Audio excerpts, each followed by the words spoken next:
when you compare with the birthright numbers, regarding the cohort numbers, you get something similar? Well, so here's the problem. Regarding the kids, I mean. First of all, we know from birth rate a couple of things. The NJPS, the cohort size, the age cohort size of 18-year-olds would have children of those around 18 was supposed to be 48,000. And 30% of each cohort was in again, it can't possibly be. There were some years in which birthright was getting 50,000 applications. Now that included multiple cohorts, but it just couldn't.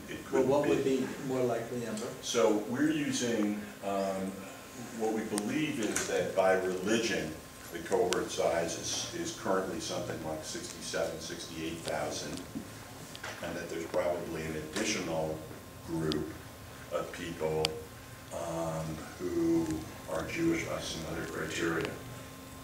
And in fact, I can't tell you how many elite participants I've interviewed, and they have so many, as they call that, their meetings, and there's always one or two in each group who say, I didn't consider myself Jewish until I got the email inviting me to apply for Tagulit. My father is Jewish, my mother is not Jewish. I now feel part of the people. And in some cases, it's poignant. So I wanted to, I don't know, maybe this is wild, but so the growth in the number of children who are identified by religion, could some of that be a Taglit effect? Under 18.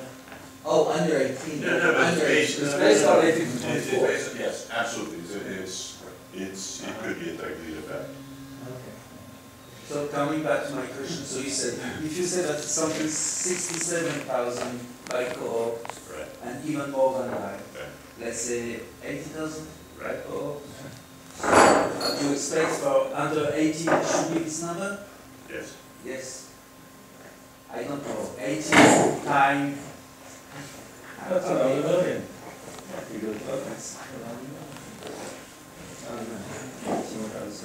Going back to the denominational thing, what does it mean for all those predicting rapid growth of the Orthodox section when you look at these numbers?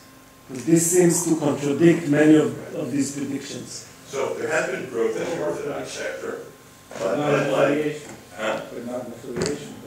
Well, this survey may, one of the problems of this survey is that there may be, and we're working on that, be a systematic bias, underrepresentation of the Orthodox. About.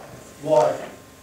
Because they are not going to participate in it. In a Gallup poll. They don't want to be connected to the internet. Right. And we have all kinds of, I mean, we have all kinds of other things, but we're gonna be able to figure this one out because basically we know where people live and that we're gonna be able to figure out where we're not getting folks and so on. You have journal, you have phone books and so on. Right. And we have census tract information and so on. I think there was a hypothesis before that, I've used the metaphor of the ice cube, that the Jewish community in America was like an ice cube sitting on a table at room temperature, melting away. Some people said it was actually an ice cube being thrown into a boiling pot of hot water, but different versions of that. And that the only thing that was going to survive was Orthodox Judaism. And the evidence for that was the fairly dramatic increase in the proportion of Epidemic. And that was matched by the fact that we found nearly a third of the children of America in Jewish day schools. Well, it is evident to me as a researcher, forget about my policy position, as a researcher, was simply a function of how the questions were asked, who was sampled, how much energy was put into sampling it, changes in the telephone system, and so on. And so, unlike NJPS, which basically found 10% Dati, Here you have 5%. yeah, and that is. And for the Orthodox, you'd expect most of them to identify with the Orthodox denomination. Absolutely. So this is a function of, this is one of the biases of doing a panel that we have left. And we're going to be able to fix some of this eventually.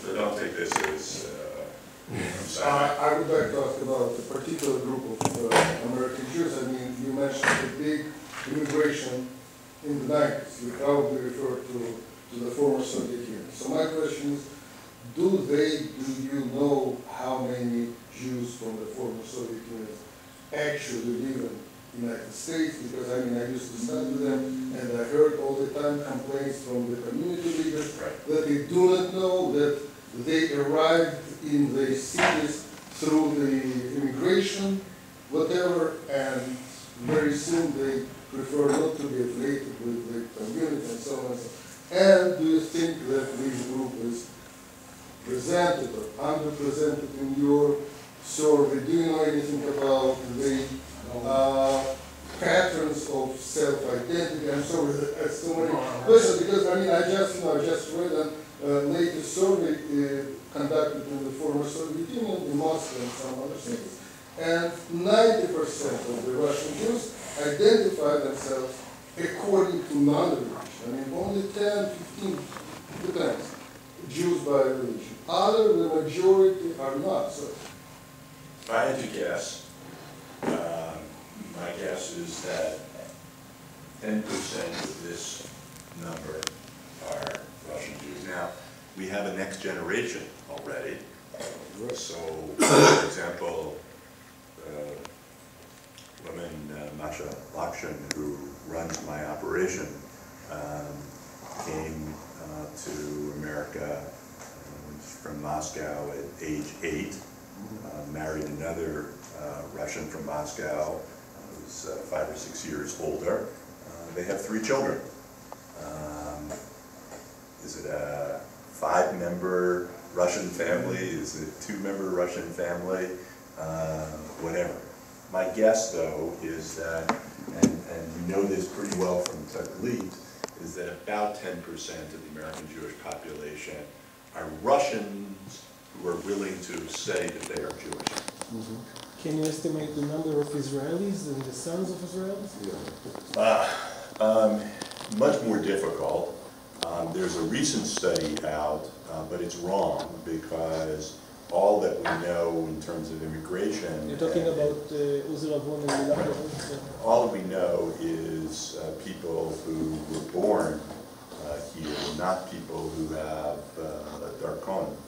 And so that eliminates all of the Americai who made Aliyah, that returned, people who came from the former Soviet Union, made Aliyah, who moved to America, and all sorts of other things. We would like to be able to figure that out, and eventually we may have surveys and so on that can do this. It's also hard with Israelis because I think it's changed. We don't use the term redeem anymore, but many of my Israeli friends came, who live, or so to breathe, came and they were just sort of visiting. They were there for school, they were there for some temporary kind of whatever, and they've been there temporarily for the last 20 years.